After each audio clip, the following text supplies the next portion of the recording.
Nakaupo si Bilsain sa kanyang trono habang iniisip ang usapang naganap sa kanila ni Hakari, hindi nito tuluyang isinusuko ang kanyang katawan dahil aniyay ito ang natutunan niya sa taong matagal na niyang gusto. Alam ni Hakari na gagawin ni Shinigami ang sinabi niyang ililigtas siya nito, ngunit para kay Bilsain ang mga pagtangging iyon ni Hakari ay mas lalong nakakatakam na pakiramdam. Dahil doon wala siyang nagawa kundi pabayaan ang nagmamatigas na babae. Bagaman ganoon nagagawa pa din niyang gamitin ang katawan ni Hakari, at napabuntong hininga na lang siya habang pinagmamasdan ang 3 tauhan na nakaluhod sa kanyang harapan. Sinabi ng Thunderbird Demon sa kanyang mahal na Gluttonous King Demon, na kasalukuyang papalapit sa kanilang isla ang mga human army at pinaniniwalaan niyang naghahanda ang mga ito na umatake. Sinugundahan naman ito ng Siren Demon kasabay ang mungkahi ng Chimera Demon na pahintulutan sila ni Bilsain na harapin ang mga ito. Inis namang pinahintulutan ng Gluttonous Demon ang kanyang mga tauhan, at sinabing hindi na niya kailangan pang sabihin ang dapat gawin ng mga ito. Sabay-sabay namang muling nagbigay galang ang mga demon. Nasa isip ng Thunderbird Demon na napakatalino ng kanilang bagong hari, aniyay ang pagsamba dito ang dahilan ng kanilang buhay. Samantalang ang Siren Demon ay pinasasalamatan ng ulan na dala ng Gluttonous Demon, dahil sa pamamagitan nito nalinis ang maduming tubig at hangin na dahilan noon kung ba't niya pinagsisihang isinilang pa siya sa mundo. Tanging ang Gluttonous Demon ang inaasahan nilang magliligtas sa kanila at para sa kanilang hari, lahat sila ay handang ayalay ang kanilang katawan para dito. Habang pinagmamasdan ni Bilsain ang 3 doon niya naunawaan ang intensyon ng mga ito na hindi niya maintindihan noon, ang katotohanan ay naroon siya sa Earth para sa kanyang sarili ngunit inaasakala ng mga demon na si Bilsain ang kanilang pag-asa. Naramdaman niya sa unang pagkakataon ang tapat na puso ng kanyang mga tauhan. Dahil sa pag-assimilate niya kay Hakari na pagtanto niyang ang pagkauhaw na patuloy niyang nararamdaman sa loob ng mahabang panahon, ay dahil sa matinding kalungkutan at pag-iisa. Matapos ang ilang araw narating ng guerrilla squad ang Kaiki-controlled military booth sa Peninsula Strait region. Dinatnan nila doon ang hukbo ng mga Kaiki at naganap ang mahigpit na digmaan sa pagitan ng Central Front Army at Kaiki Swamp sa ilalim ng pamumuno ng Gluttonous Demon. Bago pa dumating ang guerrilla squad sinalakay na ng Western Central Front Army ang Kaiki-controlled military booth Peninsula, at dahil nauna nang napabagsak ang Commander Clown madali nilang nadaig ang mahihinang kalaban at nakuha ang teritoryo. Sa kabilang banda nang malaman ng Gluttonous Demon ang nangyari agad niyang ipinadala ang mga Kaiki sa Controlled Military Booth Peninsula, sa pamumuno ng Thunderbird na isa sa 3 mahuhusay na knight ng Gluttonous Demon. Ang parehong panig ay humarap sa matinding pakikipaglaban habang pinapaligiran ng mga Kaiki ang buong lugar. Ang human army ay taglay ang makabagong armas na 10 beses na mas malakas kesa sa dati mula sa guerrilla squad, kaya't ito din ang naging lamang nila sa laban. Halos lahat ng human army ay kumpiyansang maipapanalo ang laban dahil na din sa tablay nilang mga armas, ngunit natigilan sila nang mapansin ang namumuong kidlat sa di kalayuan. Bigla namang pinakawala ng Thunderbird ang Kaiki Phenomenon Lightning Discharge, dahil sa lakas nun nawasak ang mga gusali at namatay ang mga human army na naruroon. Sa kabilang banda sakay naman ng isang Armored Vehicle Corps ang Central Island Conquest Army Main Unit Commander kasama ang ilang tauhan nito sa loob. Ipinagbigay ng isang lalaki ang biglaang pagpapakita ng humanoid Kaiki, na pinaghihinalaan niyang commander ng kanilang mga kalaban. Agad kinilabutan ng commander dahil alam niyang iyon ang Thunderbird Demon base sa intel ni Commander Sakurai. Tanong pa niya sa mga kasamahan kung hindi pa ba dumarating ang guerrilla squad. Habang pinaninod ang nangyayaring pag-ayake ng Thunderbird Demon, isip-isip ng commander na pag nagpatuloy iyon paniguradong mauubos sila ng iisang humanoid Kaiki. Nagpatuloy ang malalakas na pagsabog ng mga gusali dahil sa pag-atake ng Thunderbird. Mula sa taas ng mothership tanaw ng guerrilla squad na wala sa ayos ang paglalapigan nila ng ship, 3 araw na lang bago ang full moon at hindi na nila matatagalan pang mamalagi doon sa ganung sitwasyon. Sinabi naman ng captain na iiwanan nila ang main unit at tatalo na lang sa karagatan, natano din nila ang Central Island na kinaroroonan ni Bilsain. Sinabi nila na oras na para sa kanilang grand entrance habang papalapit ang mothership sa isla, agad namang hamarang ang Thunderbird Demon upang pigilang makalampas sa kanya ang mothership. Namumula pa ang mga mata nitong sinabi na hindi niya hahayaang makalapit sa isla ang kilalang Kuden Guerrilla Squad. Malakas na boltahe ng kidlat ang direktang pinakawalan ng Thunderbird Demon patungo sa tuktok ng mothership kung saan naruroon ang captain at dalawa pang miyembro. Sa mga oras na yun eksakto din ang pagdating ni Shinigami at Nos at agarang kinontra ang atake sa pamamagitan ng Kaiki Phenomenon Shadow Canopy. Lumikha ng malaking pananggalang ang depensang iyon ng ating bida na nagligtas sa kanyang mga kasamahan. Natutuwang pinuri naman ng tatlo si Shinigami at Nos dahil agarang naglaho ang pangamba nilang Matista, ngunit dahil sa pagdating ng dalawa magagawa na nilang baliwalain ang malalakas na lightning strikes. Matalim na tingin ang ipinukol ni Shinigami sa Thunderbird Demon, habang nakangisi ito sa ating bida at sinabing ihahatid niya ng matiwasay ang dalawa sa kabilang buhay. Sa gitna ng kayabangan hindi niya namalayan ang pagsugod ng isang nilalang mula sa likura, at tinusok ng trident ang kanyang katawan. Binuwala naman ito ng Thunderbird Demon at nakangisi pa ng pagbabarili ng isa pang miyembro ng Guerrilla Squad. Nagpalipad-lipad ang tatlo habang nakalayo ang dalawa. Sinabi ng Thunderbird Demon na hindi na masamang taktika ang pagsugod at pagtakbo. Saad pa niya na simulan na nila ang palabas sa pamamagitan ng kidlat at malalakas na boltahe. Nakangiting sinabi ni Satone na Nos anay silang ginagamit na pain ngunit sa pagkakataong iyon, mungkahi niyang ang main unit naman ang gamitin nilang pain. Tanong naman ng lalaki kung ayos lang ba si Satone. Sagot naman nito na wag siyang alalahanin at sarili niya ang kanyang isipin. Animoy nasa competition ang dalawa na nagpapaliksahan pa kung sino ang makakapagpabagsak sa kanilang kalaban, suot nila ang modified jet suit na isang high mobility unit. Agad naman itong napansin ng Thunderbird Demon at napagtantong ito ang kanilang bagong armas.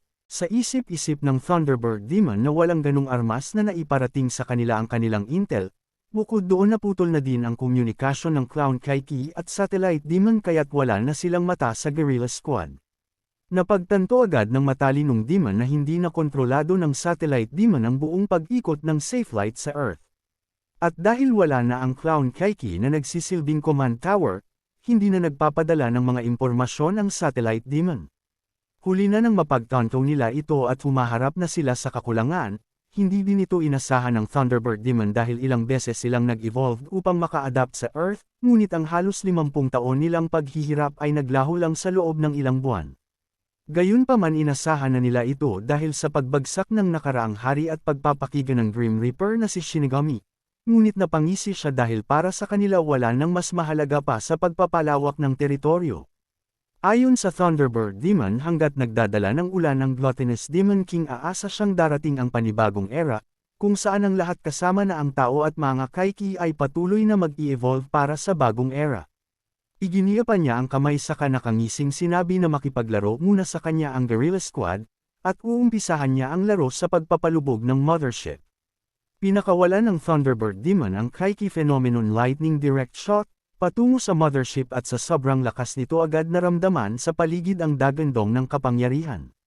Baliwala namang dumpensa si Shinigami sa pamamagitan ng Shadow Canopy kaya't pinaligiran ng mothership ng pananggalang. Nagpaunahan din ang dalawag miyembro na malimot magbangayan, saka pinagtagpo sa iisang dirkayan ng kanilang makapangyarihang armas upang mas pagtibayin ang pananggalang. Puno ng tapang na ginamit ng dalawa ang boundary breaking armament Type 2 electromagnetic shielding phototype. Gulat man ngunit namangha si Thunderbird at nasabing mukhang magandang equipment nga ang bagong armas, ngunit paghahaman niya kung hanggang saan kaya ang kaya nitong itagal. Nagsilabasan naman ang iba pang miyembro ng Guerrilla Squad kasama ang kanilang commander, saka inatake ng malalaking pasabog ang Thunderbird Demon upang hindi ito magtagumpay sa kanyang balak. Nakatayo lang at walang pagsalag na ginawa ang Demon at hinayaang tumama sa katawan niya ang mga bala, samantalang saad niya na walang kwenta ang mga ito na hindi man lang nagawang makapinsala kahit kaunti. Mula sa likod bigla namang sumugod si Satone tanan ang kanyang armas, sa kabila nun nanatiling kalmado ang Thunderbird Demon sa pag-aakalang maging iyon ay hindi tatalab sa kanya. Ngunit nang bahagya siyang tumagilid mabilis na tumusok sa kanyag tagiliran ang trident kaya't tanging pagdaing ang kanyang nagawa. Napangiwit pa ang Demon at hindi makapaniwalang tumagos sa kanyang lightning transformation ng armas na gunamit ni Satone.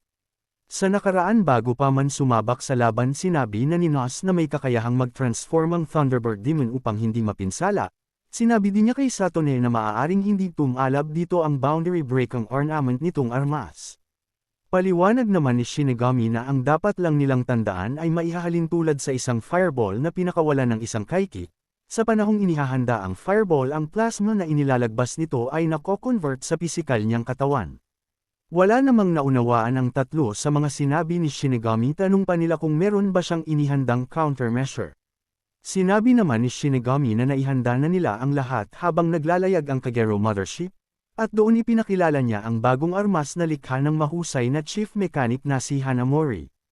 Sa kasalukyan ay hawak ni Satone ang nasabing armas na tinawag nilang Demon Slaying Spear Sakura Blossom Trident. Ayon kay Satone, ang plasma transformation ng Thunderbird Bird ay agad nabasa ng spear, kaya't ang bawat pagkilos ng demon ay hindi na matatago kay Satone. Pinagsama ni Hanamori ang lahat niyang nalaman mula kay Nos at Satellite Demon, at doon napagtanto niyang ang plasma phenomenon ng kalaban ay maaapektuhan kapag nakaharap ng may parehong pattern. Naalala ng Thunderbird Demon nang unang umatake si Satone gamit ang spear, doon niya napag-isip-isip na may lakas din ng katulad sa kidlat ang nasabing armas. Ang tinutukoy ni Hanamori plasma phenomenon ay kilala naman ng Thunderbird Demon bilang lightning transformation. Bagaman magkaiba ang terminolohiya kapag magkapareho ang phenomenon, posible rin na yumapekto ito. Patagi-tagilid ang Thunderbird Demon sa sakit at pinasalang natamo sa kanyang likuran. Sinabi naman ni Satone na hindi lang ito basta spear dahil nagbabago ang tallest nito mula sa ANF bullet para Magic Charge Bullet. Saad pa niya nagamay na ng kanyang armas ang pattern ng pagsugod ng Thunderbird. Nasa gitna siya ng dalawa, alam niyang hindi nagagana ang plasma transformation, doon niya naisip na mas mabilis mag-evolve ang armas ng Human Army kesa sa kanilang mga Kaiki. Ang average na lifespan ng mga Kaiki ay 15 taon at sa loob nun mas mabilis ang kanilang pag-evolve kesa sa mga tao, ngunit sa kasalukuyan ang bilis na yun ay nalampasan na ng mabilis na pag-evolve ng mga human weaponry, dahil doon ang advantage nila ay unti-unting naglaho.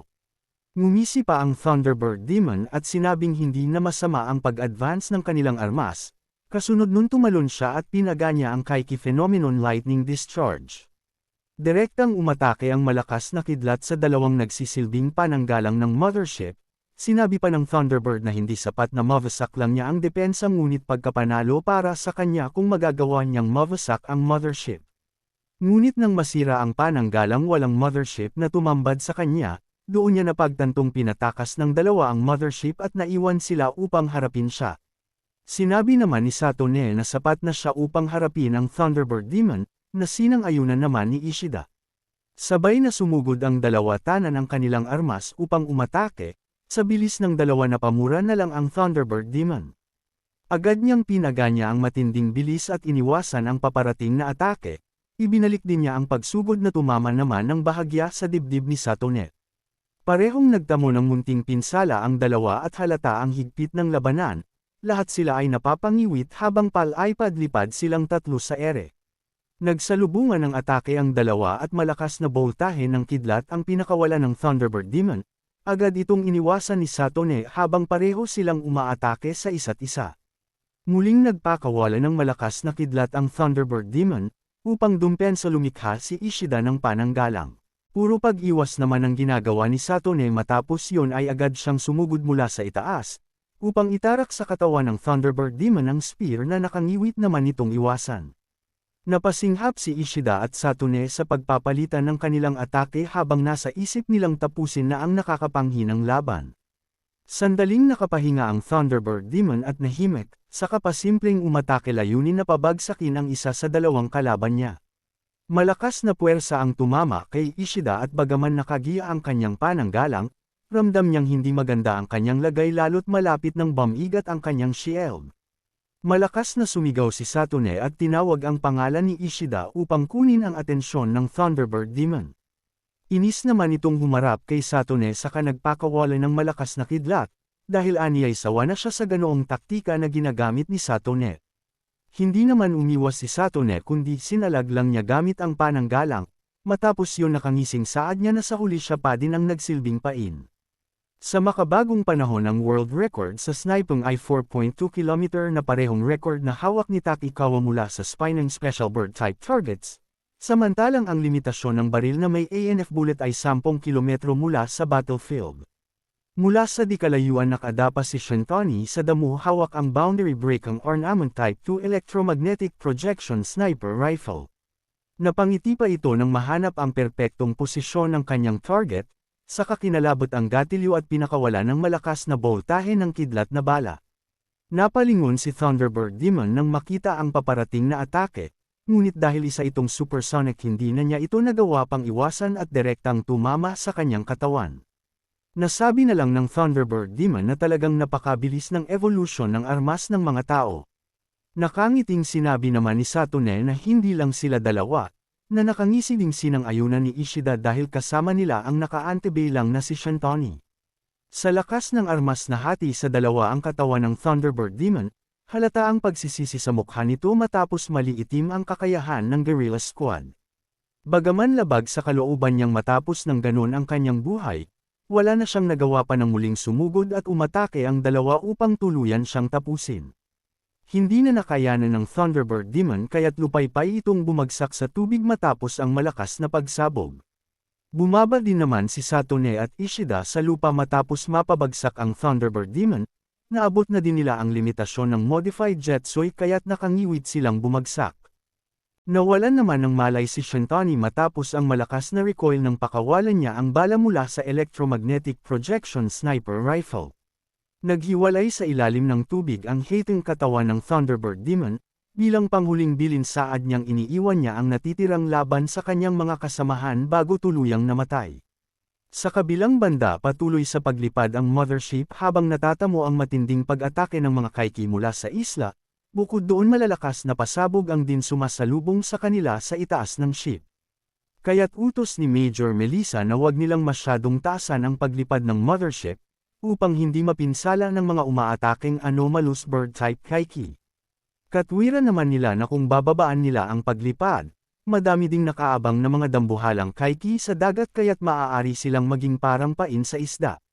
Napamura na lang sila nang sabihin ng commander na maghanda sila dahil paparating na ang malakas na atake ng kalaban.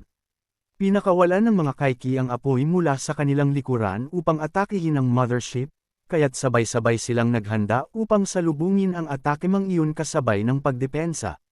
Sa hindi inaasahang pangyayari bago pa makarating ang mga apoy sa mothership, malakas na puwersa ang sumalubong dito na hinge nagmumula sa Guerrilla Squad.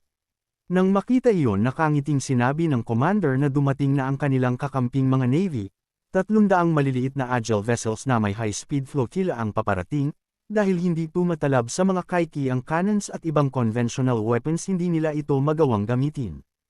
Alam nilang higit nilang kailangan ay ang mobility at mahusay na taktika gamit ang maliit na kamay, doon nila naisip na gamitin ang Demon Slaying Spear Harpoon na isa ding boundary break ang ornament. Sa madaling salita ang malilit na flotilla na ito bawat isa ay naglalaman lang ng iilang mga personnel. Nagsalubungan ang puwersa ng Allied Navy at puwersa ng mga Kaiki na nagbabarilan at umaatake sa isa't isa.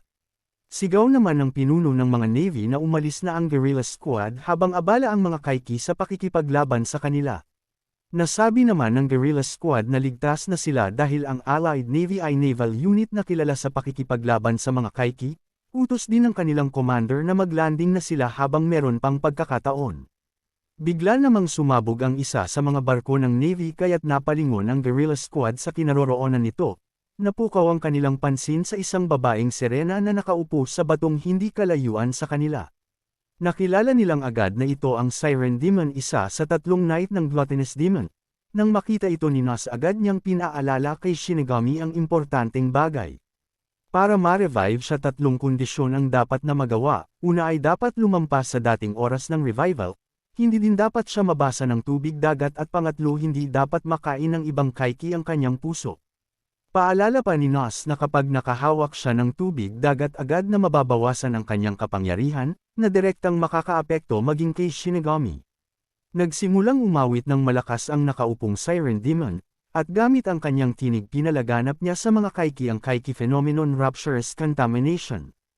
Ang kapangyarihan nito ay kontrolin ang espiritu, tanggalin ang kanilang limitasyon at bigyan ng kakaibang lakas ang mga Kaiki, kaya't kasunod nun nagsimulang mas maging agresibo ang mga ito at naging malalaki ang katawan. Habang patuloy sa pag-awit ang Siren Demon ng demonic song, ay siya namang pagsugod ng mga Kaiki Shark patungo sa Allied Navy. Napangiwit naman ang mga Navy dahil bigla na lang naging mas bumilis ang mga halimaw, maging ang mga harpoon ay hindi na din epektibong makapatay sa mga ito. Nasunog naman ang ibang mga barko nang malakas na tupukan ito ng mga Kaiking bumubuga ng apoy, hindi lang isa kundi ilan sa mga barko ang nagawa nilang mapatamba sa pamamagitan lang ng isang atake. Napansin nilang agad ang biglaang paglakas ng mga kalaban kaya't utos ng Navy Commander na Kobe Rangila ang kanilang sandatahan. Hindi lang ang Kaiki ang naaapektuhan ng awit ng Siren Demon, kundi pati na din ang pag-iisip ng tao. Dahil doon ang lingunin ng isang Navy ang kanyang mga kasamahan, nangilabot siya nang makita ang dalawang Kaiki na nakatayo. Agad niyang pinagbabaril ang dalawang halimaw at pasiga na inubos ang lahat niyang bala sa mga ito. Hindi man lang niya napansing na linlang siya ng demonic song dahil mga kakampi niya ang kanyang pinagpapatay. Matapos mapatay ang dalawang kasamahan agad siyang nahimasmasan at wala sa sariling tanong kung ano ang nangyari. Doon naman siya sinugod ng dambuhalang isdang Kaiki at tinangay ang kanyang ulong humiwalay sa kanyang katawan.